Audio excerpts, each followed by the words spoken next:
If your home stereo system is starting to sound a little boring and you're looking to spice things up a little bit, I have 8 easy tips for you that just might make your music sound amazing again. Now, these tips are for vinyl fanatics, digital streamers, and even CD lovers, so there's something for everyone in this video. The last tip, for some reason, is a bit controversial, so be sure to stick all the way through the end. Let's jump into the first tip now.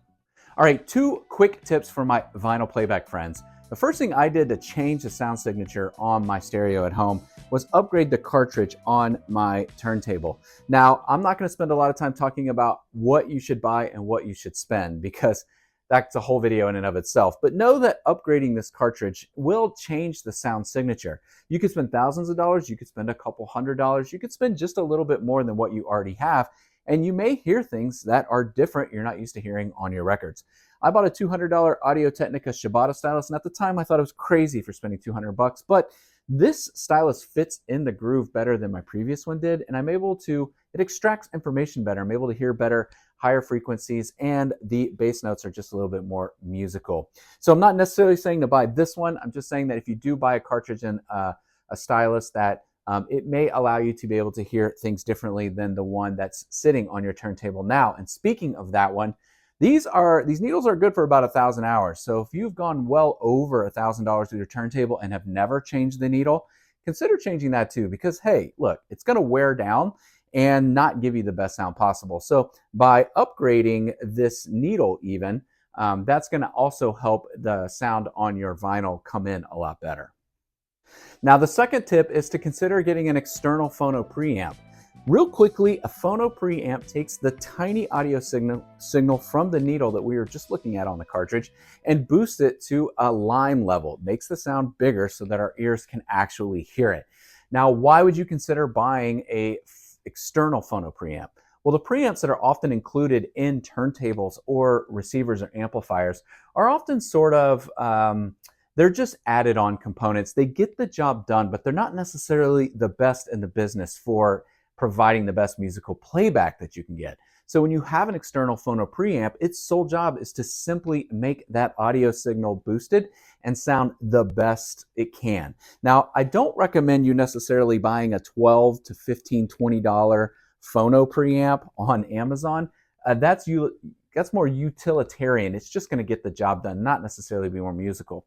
But I have actually purchased 2 external phono preamps, a Project Phono Box and a Vincent phono preamp, and I bought them both used on Facebook, got them like half off of what I would normally spend online, and each has their own different sound signatures. The Vincent's a little darker and the Project is a little bit punchier. So it's kind of fun to switch between the two. After I've been listening to one for a really long time, I'll switch to another external phono preamp and all of a sudden it sounds totally different and the music, I don't know, it's just a little bit more exciting. So take that into consideration. If you don't quite have a budget for an external phono preamp, maybe ask a friend if you can borrow one, insert it into your system and just see if you can hear things differently. It just makes things a little bit more exciting than hearing the same equipment that you've had over and over and over. Now let's talk about upgrading the streaming music in your system at home. Now this first one is a little touchy for me because I have friends that work there. And that is to upgrade from Spotify to another streaming service for music playback. Now listen, I love Spotify. I've been a subscriber since day one that it was announced. I love their UI interface. I think it's absolutely the best. And I still subscribe today. I use it mostly for podcasts because their audio playback to me is very compressed. They take a signal here and they just squash it down and you lose a lot of the upper frequencies and the lower frequencies. It's kind of like you go to a restaurant and you order a big, nice, juicy hamburger. You're thinking about everything that's going to come on top of it, all the toppings and the fancy bun and everything. And instead of getting that burger, you're actually handed this. Now, I know it seems a little insulting to compare Spotify to a smashed hamburger, but what I'm actually talking about is the sound compression, right? So you're losing all that flavor in that fancy hamburger on the top and the bottom with those toppings and the bun, right? You're just getting kind of the middle of the burger, right? And in the same way with the audio that you're getting from Spotify, it's oftentimes just that middle part. And you're just not hearing the upper and lower frequencies. I have had to crank the music many times because there's a guitar solo or there's something in the music that I'm just not hearing when I'm listening to Spotify. So I would consider taking a chance and swapping things up a little bit. Try Tidal, try Quobuz, try Apple Music. A lot of them have 30 days free trials. It's no risk. Just try it, see if you hear a little bit better music. Now, to that point, Spotify should have a high-res version coming out soon. They announced it last year. I'm not sure if it's going to come out this year or not. Now, when that comes out, it's going to make Spotify a total game changer and probably the best service because, again, absolutely love their UI. I just wish their audio was a little less compressed. And I think if you change over to Tidal, Quobuz, or Apple Music, you'll hear the same. Now, another point on streaming music, if you are using Bluetooth as your main delivery service to your equipment, you can actually get better sound by using wireless streaming instead. Now, this is something I've just really kind of discovered within the last year in reviewing lots of different products, is I've just found Bluetooth to be a little lackluster, and while wireless streaming has sounded a lot better. Like if I had to make a comparison here, my family loves to go hiking and we like to hike to waterfalls. So Bluetooth would kind of be like hiking all the way up to a waterfall and you just get a tiny little stream coming off a rock. There's just not that much information that's coming over that rock. But when you upgrade to wireless streaming, it gives you the ability to have more information, a lot more water and a bigger waterfall, sort of like this. So again, it kind of goes back to what I was talking about with vinyl playback. You're going to hear a lot more in the upper and lower frequencies. It's just going to be a rounder, fuller sound when you use wireless streaming. And that leads to my final point on streaming, which is if you want to stream wirelessly, you need a wireless streamer. And this has gotten so much easier over the last year because the market has really gotten challenging for these little units that can provide this wireless playback. My favorite is the wiim Mini. It's shaped like a hockey puck. It's $90 on Amazon. It'll be in your house in a couple days. It has an easy app to use. Everything is simple to connect to, and everything will sound much better, especially if you're using a service like Tidal or Quobuz.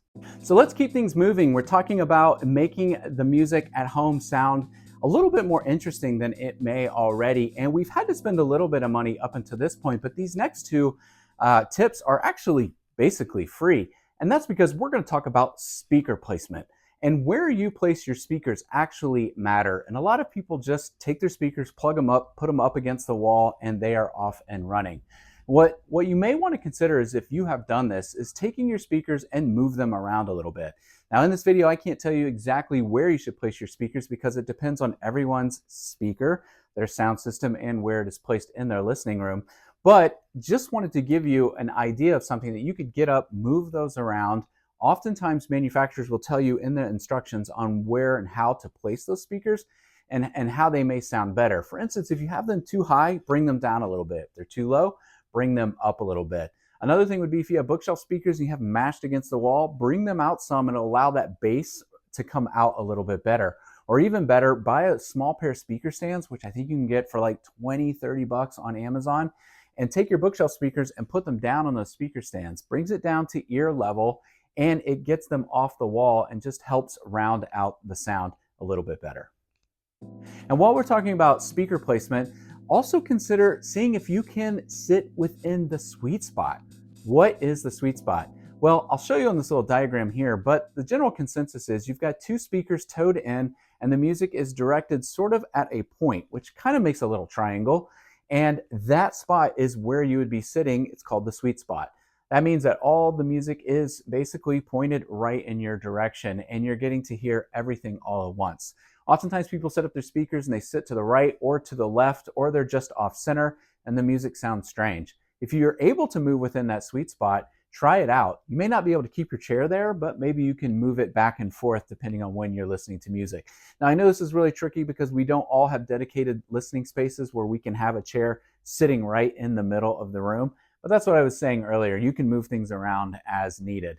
But if you do have a dedicated listening space and you're sitting way on either side of your speakers, try moving to the middle. You'd be surprised at just how much better your music can sound when you're sitting in that sweet spot.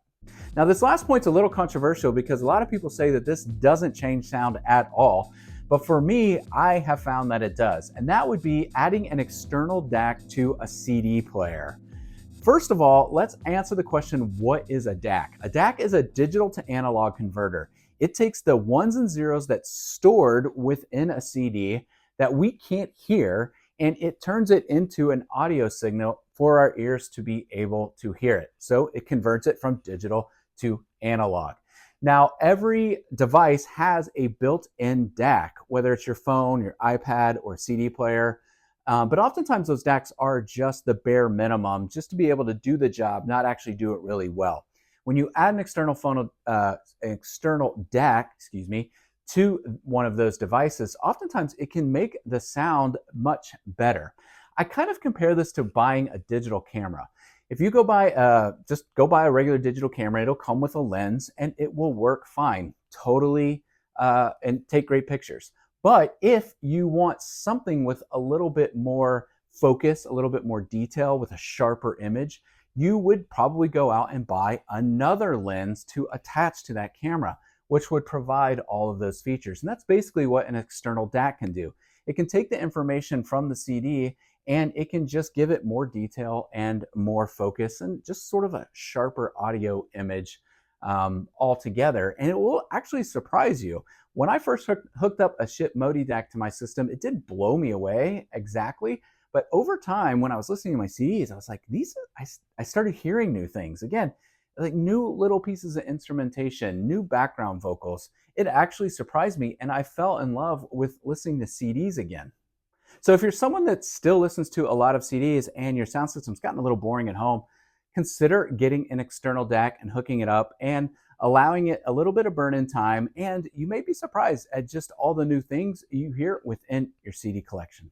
Now, if you're interested in buying an external DAC and connecting it to a CD player, but you're not really sure how to do that, I actually made a video showing you how to make those connections. If you're interested in watching that video, you can do so here.